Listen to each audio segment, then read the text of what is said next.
Hi friends, এটা কিন্তু জামশেদপুরে সেই পাহাড়ি কালীবাড়িতেই আমি উঠে এই ভিডিওগুলো করছি। পাথরের উপরে কোনোবার শুয়ে, কোনো দাঁড়িয়ে, কোনো সময় হেঁটে, নানান রকমভাবে আমি কিছু ভিডিও তুলেছি। যাই হোক, ওখান থেকে তারপরে বেরিয়ে অনেকটাই দূরে, কতটা দূরে আমি বলতে পারবো না, কিন্তু ওখান থেকে আসার পথে, মামাবাড়ি আসার পথে একটা বৈষ্ণব দেবীর মন্দির দেখলাম।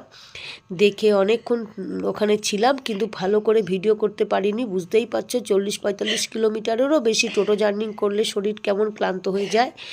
কিছু ঠাকুরের মূর্তি চিনতে পারলাম না, সেগুলো কিন্তু তোমরা যদি চিনতে পারো অবশ্যই কমেন্ট করবে। তারপর অশোকনগর চলে আসলাম। আসার পরের দিনই আমার ছোটো মাসির বাড়িতে কিন্তু ঠাকুরের একটা অনুষ্ঠান ছিল।